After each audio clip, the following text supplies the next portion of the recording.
தலைப்புச் செய்திகள். தமிழ்நாடு முதலமைச்சர் மு.க. ஸ்டாலின் அவர்களின் தலைமையிலான இந்த அரசு பொறுப்பேற்றதில் இருந்து 3 ஆண்டுகளில் அரசு துறைகளில் 68,039 இளைஞர்கள் வேலைக்கு சேர்ந்துள்ளனர். இந்த நிலையில் திராவிட மாடல் அரசு அசத்தியுள்ளதாக தெரிவித்துள்ளனர். ஆம்ஸ்ட்ராங் கொலை வழக்கில் தேடப்பட்டு வந்த முக்கிய நபரான ரவுடிபுதூர் அப்பு கைது செய்யப்பட்டுள்ளார். ரவுடிபுதூர் அப்புவை டெல்லியில் வைத்து தனிப்படை போலீசார் மடக்கி பிடித்துள்ளனர். சென்னை உயர்நீதிமன்றத்தின் புதிய தலைமை நீதிபதியாக K.R. ஸ்ரீராம் நியமிக்கப்பட்டுள்ளார். கொடைக்கானலில் இருந்து சுமார் 60 கிலோமீட்டர் தூரத்தில் உள்ள கூனிப்பட்டி என்ற வனப்பகுதியில் சுமார் 300 அடி நீளத்திற்கு நிலத்தில் பிளவு ஏற்பட்டதால் பொதுமக்கள் அதிர்ச்சி அடைந்தனர். தமிழக வெற்றிக் கழகத்தின் முதல் மாநாடு தொடர்பாக மீண்டும் அனுமதி கேட்டு விழுப்புரம் SP அலுவலகத்தில் மனு தாக்கல் செய்யப்பட்டுள்ளது. வழக்கமாக பாஜக பொய்களை மட்டுமே கையாளுவதாகவும் உண்மையை சகித்துக்கொள்ள முடியாததால் பாஜக தன்னை மௌனமாக்க துடிப்பதாகவும் மக்களவை எதிர்க்கட்சித் தலைவர் ராகுல் காந்தி தெரிவித்துள்ளார். தமிழக அரசின் உண்மை சரிபார்க்கும் அழகை கலைக்க வேண்டும் என்று அன்புமணி ராமதாஸ் தெரிவித்துள்ளார். திருப்பதி கோயிலில் மாட்டுக் கொழுப்பு கலந்த நெய்யால் லட்டு தயாரிக்கப்பட்டதாக சர்ச்சை எழுந்த நிலையில் திண்டுக்கல் AR டெய்ரி நிறுவனத்தில் 6 மணி நேரத்துக்கு மேலாக ஒன்றிய உணவு உமா தலைமையிலான அதிகாரிகள் சோதனை நடத்தி வருகின்றனர். திருப்பூர் மாவட்டத்தில் காங்கயம், தாராபுரம், வெள்ளக்கோயில் உள்ளிட்ட பகுதிகளில் கடந்த சில தினங்களாக தொடர்ந்து கொள்ளை சம்பவங்கள் நடைபெற்றது. இந்த நிலையில் திருப்பூரில் தொடர் கொலையில் ஈடுபட்ட முகமூடி கொள்ளையர்களை அதிரடியாக கைது செய்துள்ளனர். வரலாற்றை திரித்தால் தமிழ்நாடு எரிமலையாகும் என்று கி. வீரமணி எச்சரிக்கை விடுத்துள்ளார். ரூபாய் 27 கோடி லஞ்சம் வாங்கியதாக அதிமுக முன்னாள் அமைச்சர் வைத்தியலிங்கம் மீது வழக்கு பதிவு தொடரப்பட்டுள்ளது.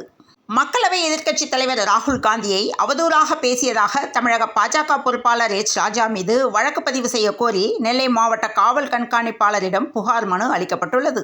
நடிகர் ஜெயம் ரவி நடிப்பில் உருவாகியுள்ள பிரதர் திரைப்படத்தின் டீசர் வெளியானது. பயணிகள் கவனத்திற்கு சென்னை கடற்கரையிலிருந்து தாம்பரம் வரையிலான புறநகர் ரயில் சேவை நாளை காலை 7 மணி முதல் இரவு 9 மணி வரை முழுவதுமாக ரத்து செய்யப்படுவதாக தெற்கு ரயில்வே தெரிவித்துள்ளது. திருவள்ளூர் மாவட்டம் பொன்னேரி ரயில் நிலையம் அருகே ரயில்வே தண்டவாளத்தில் சிக்னல் இணைப்பு பெட்டியின் போல்டு கழற்றப்பட்டதால் பரபரப்பு ஏற்பட்டுள்ளது. இதன் காரணமாக அந்த பகுதியில் இன்று அதிகாலை சுமார் 2 மணி நேரத்திற்கு ரயில் சேவை பாதிக்கப்பட்டது. இளைஞர்களை தாக்கிய வழக்கில் பாடகர் மனோவின் மகன்கள் 2 பேருக்கு 30 நாட்கள் வலசரவாக்கம் காவல் நிலையத்தில் கையெழுத்திட நிபந்தனை முன்ஜாமீன் வழங்கி சென்னை உயர்நீதிமன்றம் உத்தரவிட்டுள்ளது. பாரதிய ஜனதாவில் உறுப்பினர் சேர்க்கை நடந்து வருகிறது. பாரதிய ஜனதா அறிவித்துள்ள செல்போன் எண்ணுக்கு மிஸ்டு கால் கொடுத்தால் உறுப்பினராக சேர்க்கப்படுகின்றனர். இந்த நிலையில் கடந்த 18 நாட்களில் 4 கோடி பேர் பாரதிய ஜனதாவில் இணைந்துள்ளதாக தகவல் வெளியாகியுள்ளது. பள்ளி கல்வித்துறை செயல்பாடுகளை கண்காணிக்க மாவட்ட வாரியாக குழு அமைக்க தமிழக அரசு உத்தரவிட்டுள்ளது.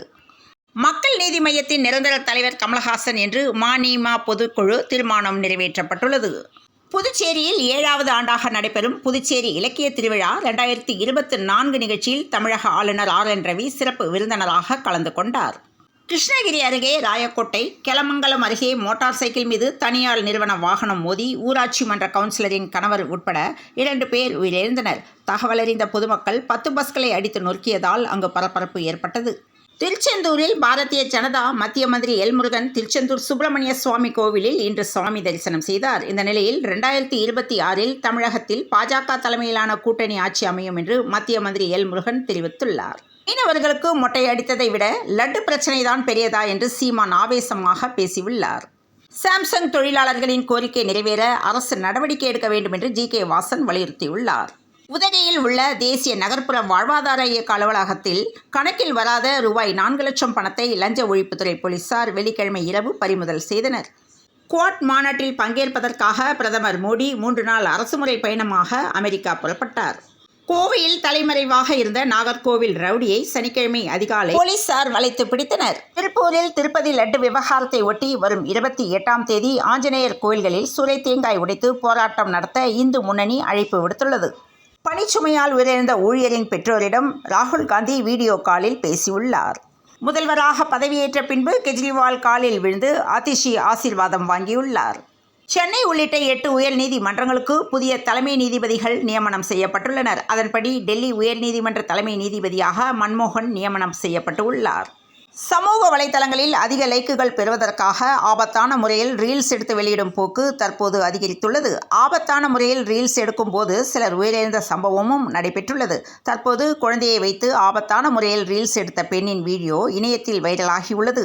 கிணற்றுக்கு அருகில் அமர்ந்துள்ள பெண் ஒரு பாடலுக்கு ஏற்றவாறு நடன அசைவுகள் செய்து ரீல்ஸ் எடுத்துள்ளார். அப்போது அவளது காலை பிடித்தவாறு கிணற்றுக்குள் அருகில் அவளது குழந்தை உள்ளது. சிறிது கை நழுவினால் கூட குழந்தை கிணற்றுக்குள் விழுந்துவிடும் அபாயம் உள்ளது. ஆனால் குழந்தையின் பாதுகாப்பை பற்றி கவலைப்படாமல் அப்பெண் ரீல்ஸ் எடுத்துள்ளார். இந்த வீடியோ இணையத்தில் வைரலாகி வரும் நிலையில் அப்பெண்ணை கடுமையாக விமர்சித்து வருகின்றனர். திருப்பதி ஏழுமலையான் கோவிலில் தயாரிக்கப்படும் லட்டுகளில் விலங்குகளின் கொழுப்பு சேர்ந்து இருப்பதாக சர்ச்சை எழுந்துள்ள நிலையில் லட்டு விவகாரத்திற்காக தோஷம் போக்க திருப்பதி கோவிலில் குடமுழுக்கு நடக்க உள்ளது. சேலம் காமநாயக்கன்பட்டி ராஜாப்பட்டறையை சேர்ந்த பெண்ணின் வங்கிக் கணக்கில் இருந்து ரூபாய் 2,40,000 மர்ம நபர்கள் அபேஸ் செய்துள்ளனர். கோவையில் RSS அணிவகுப்பு தமிழக காவல்துறை அனுமதி அளிக்க வேண்டுமென பாஜக தேசிய மகளிரணி தலைவரும் கோவை தெற்கு தொகுதி MLAவுமான வானதி ஸ்ரீனிவாசன் வலியுறுத்தியுள்ளார். ராமேஸ்வரத்தில் தமிழக மீனவர்களின் 3 விசைப்படகுகளை கைப்பற்றி 37 மீனவர்களை இலங்கை கடற்படையினர் கைது செய்தனர். இளையான்குடி செப்டிக் டேங்க் குழி தோண்டிய போது விஷவாயு தாக்கி 2 உயிரிழந்துள்ளனர். இங்கிலாந்து கிரிக்கெட் வரலாற்றில் முதல் வீரராக அடீல் ரஷீத் சாதனை படைத்துள்ளார். இந்தியா வங்கதேசம் தோனியின் சாதனை சமன். கடைசி 2 நாட்களில் சேப்பாக்கம் விக்கெட் எப்படி இருக்கும் என்று கேள்வி எழும்பியுள்ளது. தமிழ்நாட்டில் மேலும் சில நாட்களுக்கு ஓரிரு இடங்களில் லேசானது முதல் மிதமான மழை பெய்ய வாய்ப்பு உள்ளதாக சென்னை வானிலை ஆய்வு மையம் தகவல் தெரிவித்துள்ளது. இத்துடன் இந்த செய்திகள் நிறைவடைந்தன. மீண்டும் நாளை காலை செய்தியில் சந்திப்போம். வணக்கம்.